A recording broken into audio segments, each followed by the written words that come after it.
What's going on, family? I'm Scrapbook Boxing, the Museum of the Forgotten Fisticuff series. I'm going to continue my conversation with you concerning the complete history of boxing. It was a warm evening, July 12, 1948.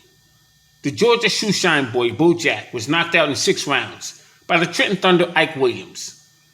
The contest was scheduled for 15 rounds at the Philadelphia Shire Park in Pennsylvania. Referee was Charlie Darkin. He scored it 2-2 and 1 even before stopping the contest 33 seconds into the 6th round. Judge Harry Lasky had a 3-2 for Beau, and Judge Frank Nabarro had a 3-2 for Williams. Beau shoots a bolo punch and uproots the right tooth of Ike Williams in the 5th round. Why did he do that? Why in the hell did he do that? Ike Williams would come out staggering Beau with straight right hands. He would double him up, and he would lure Beau from the middle of the strand to the corner of the ring. 37 unanswered punches would have the head staggering of Beau like a piñata. At the start of the 6th round, Ike Williams would come out, and he would throw very short and quick punches. He would time Beau because Beau was throwing wide punches.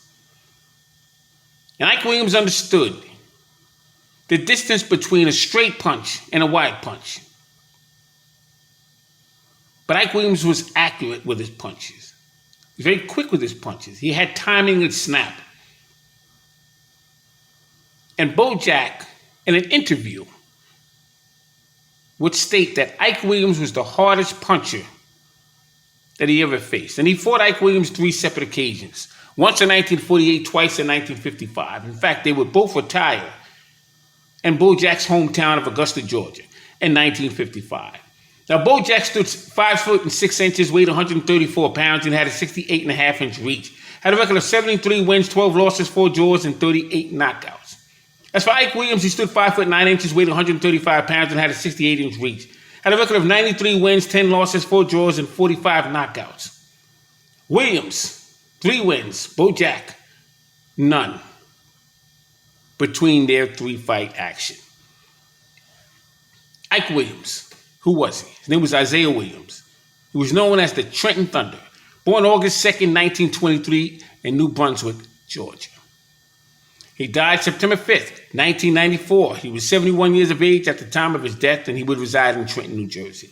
He was so popular that they would build a gym in his honor in Trenton, New Jersey. Fought from 1940 to 1955, had a record of 154 bouts, 126 wins, 24 losses, 61 knockouts, with 4 draws. He was in the ring with fighters such as Bob Montgomery and Juan Zarita, Joe Maselli and Sammy Engot, Freddie Dawson, Luther Slugger White, Rob Zanelli, Enrique Bolanos 3 times, Cleo Shane, Lulu Castellino, and Gene Burton. Beau his name was Sidney Walker. I call him the Southern Shoeshine Boy. Born April 1st, 1921, Augusta, Georgia. He would die February 9th, 2000, Augusta, Georgia, 78 years of age at the time of his death. And he fought from 1939 to 1955. Had a total bout career of 121 contests, 91 wins, 24 losses, 44 knockouts, and he was stopped 4 times. Now, Beau had a very interesting and unique story.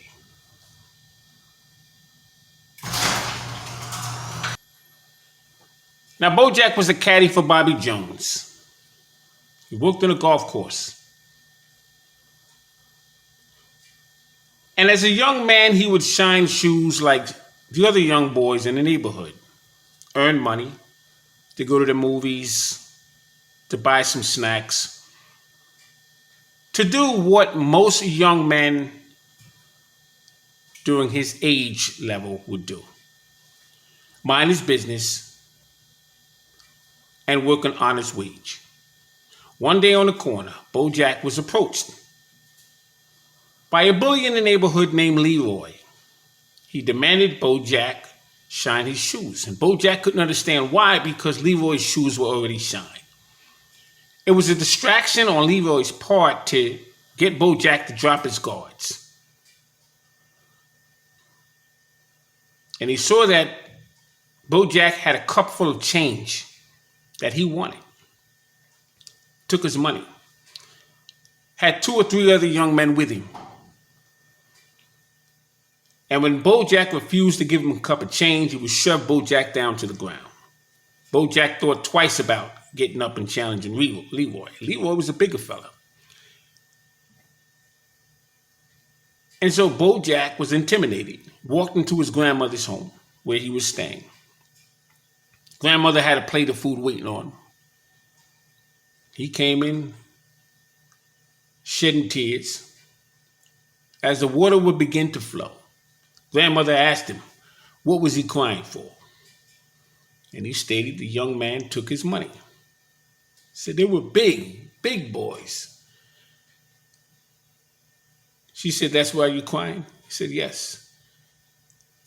Told him to go back outside and get his money. Now, Bojack had a problem because he had to distinguish the difference between the 2 problems that he would have.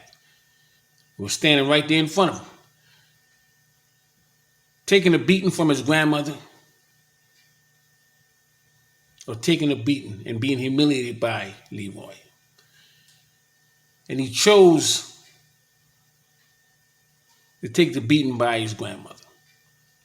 Told him to go in the room, take off his shirt, bring the belt out. In syllables, Bojack would be beaten. With each lashing he would receive, would have meaning behind it. In the statement of his grandmother, all capital letters. No walker runs from no one. And that was not a metaphor. Bojack's name was Sidney Walker. See, at that time, you didn't disgrace your family name.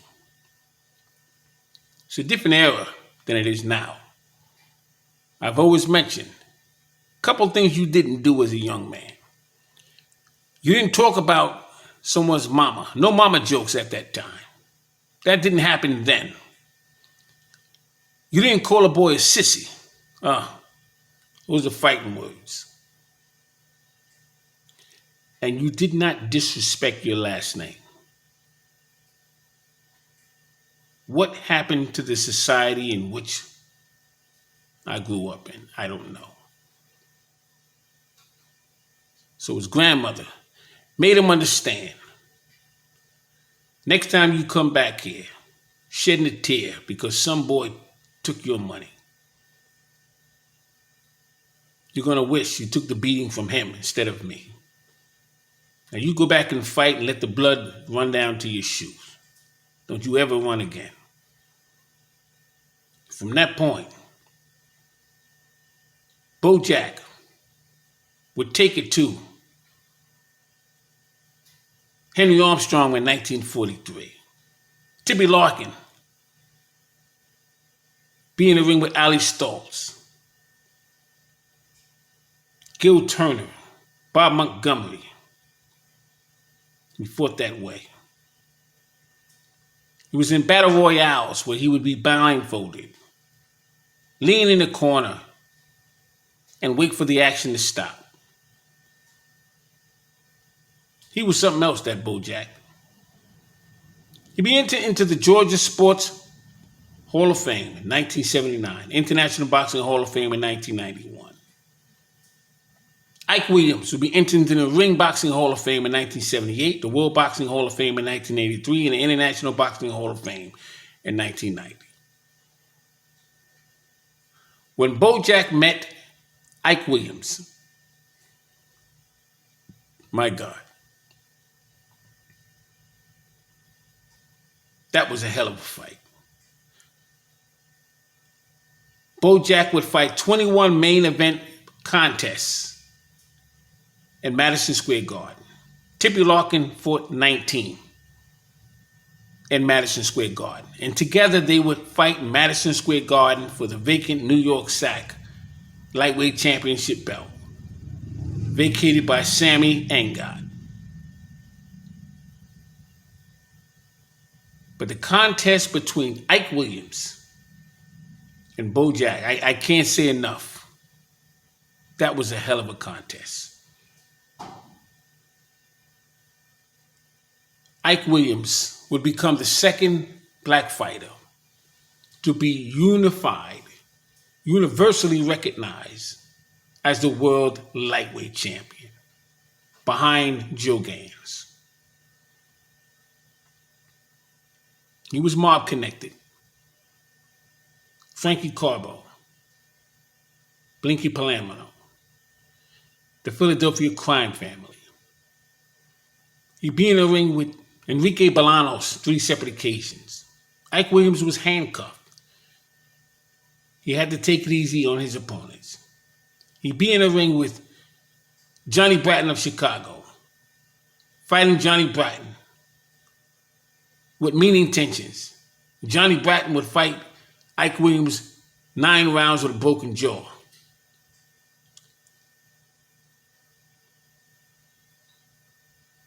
You're talking about the 1940s and 1950s. Now, I told you that Ike Williams would be the second black fighter who was universally recognized as the world lightweight champion behind Joe Gans. He would lose and be knocked out in 14 rounds by Jimmy Carter. Carter's distinction. To this day, he was the only lightweight champion to hold that belt 3 separate occasions.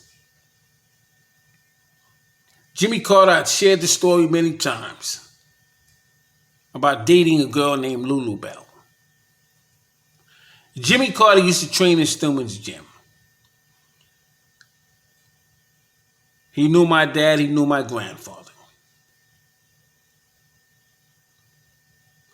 On 106th Street, Carver Projects,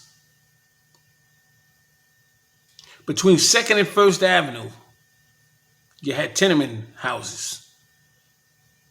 And then 2nd and 3rd Avenue, you had some more, and there was a park in the middle there. I'm going back in the 1940s, 1950s.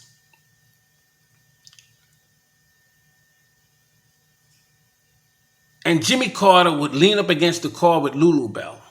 You know how a young lady was sandwiching between the legs of... And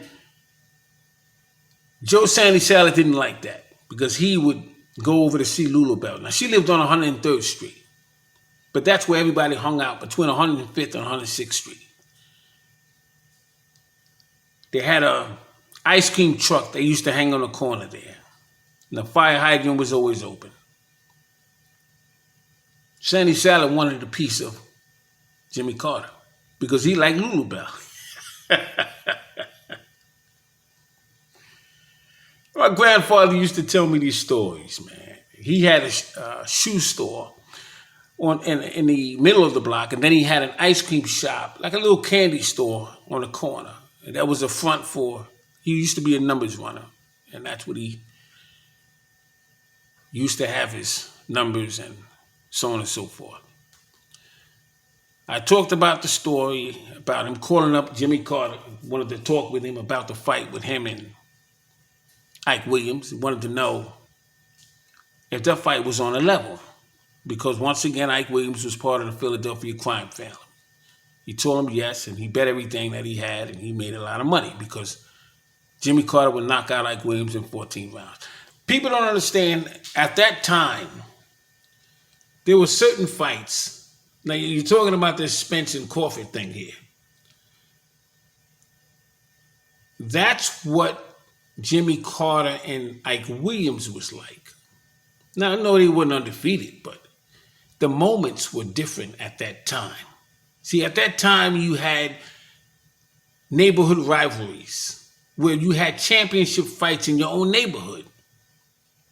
Give you an example. I had a friend, Teddy, who lived on Cherry Street, Lower Manhattan. I went to his house several times before he passed away.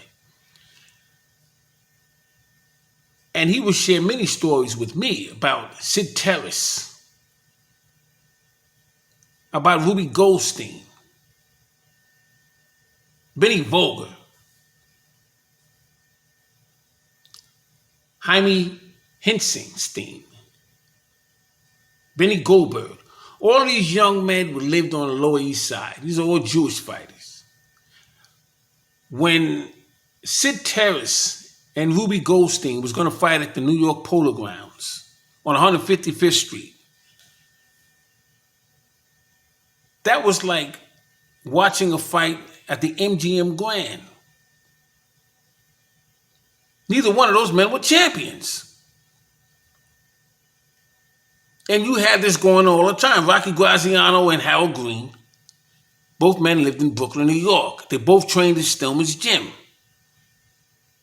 I told you about the story with Sam McVey and Harry Smith, the Harlem Thunderbolt. Sam McVey was the pride of Harlem. George Godfrey, the Leaperville Shadow, was in the ring with Obie Walker. Obie Walker was in the ring with Elmer Violent Ray 14 times. These were rivalries, man.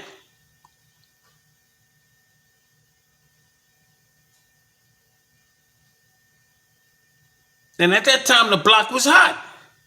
You had Ray Robinson, Ike Williams, Bo Jack, Willie Joyce. You had Tibby Larkin, Al Bummy Davis. Davis used to be a numbers runner in Harlem. My grandfather knew who Al Bummy Davis was. I told you about the fact that Ray Robinson and Louis Spider Valentine, Danny Cox, they all worked at the Harlem Opera House. It was on 125th Street, across from the Teresa Hotel, Hotels Teresa. And down the block, you had the RKO movie theater. This is where everybody lined up to see Joe Louis. Joe Louis was, in fact, he's undescribable of how respected he was, because you didn't have that name before Joe Louis, where a young man could feel that he could accomplish something. A young lady can see a young man and know how to weed out the bad ones from the good ones, until Joe Louis showed up. Now, yes, you had the politicians, but you didn't have an athlete. You didn't have a young man dressed in a suit, clean, where the whole world looked up to. That didn't happen until Joe Louis. Began boxing in 1934, came from Detroit, originally from Lafayette, Alabama. I shared the story about how he met Ray Robinson. But Joe Louis was the talk of the town every day of the week. All the newspapers would sell off the newsstand because Joe Louis, there was a little article of Joe Louis, just so that they can get rid of the newspapers. He didn't get a dime from that. That's why I have so many scrapbooks of Joe Louis, 1,000 pages each, 2,000 front and back. I have 5 books of Joe Louis. Basically his whole career, because everything about Joe Louis that you can think of was in a newspaper. And they deliberately put one article in that newspaper because you had to buy the whole, you couldn't just open up the newspaper just to read and put it back. You had to buy the paper. And you didn't make that kind of money, but those papers sold out.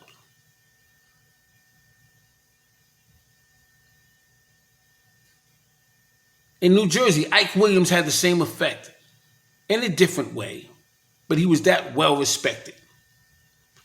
Now, he wasn't respected in Philadelphia because the Philadelphia crime family was being investigated.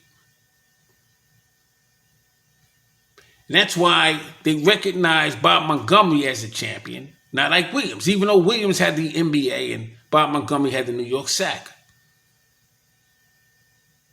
And when they announced him, they announced Bob Montgomery as the lightweight champion of the world. This infuriated Ike Williams. He had a lot of fights in Philadelphia because he was managed by Frankie Carbo, Mr. Gray, if you will. I had the pleasure of meeting Ike Williams. I had the pleasure of meeting Bo Jack. Henry Armstrong, I had the pleasure of meeting him, but Henry Armstrong faced both Bo Jack and Ray Robinson in 1943. You're talking about a career. 1943, Ray Robinson would mix it up with Jake LaMotta, the Bronx Bull twice. California Jackie Wilson.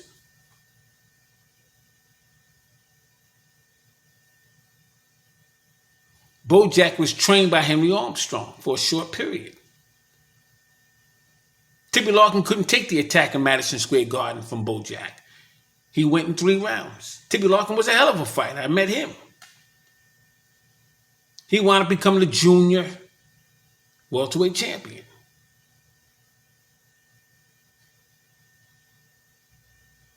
So Bojack and Ike Williams, July 12, 1948, Philadelphia Shrine Park. 2 great fighters, one hell of a contest. I'm Scrapbook Boxing, Museum of the Forgotten Fisticuff Series. All great fights, all great fighters, and never be forgotten on my channel. By the way, 1948 would be the last fight between Tony Zale and Rocky Graziano. Fight took place in Chicago. There was a lot of great fights in 48.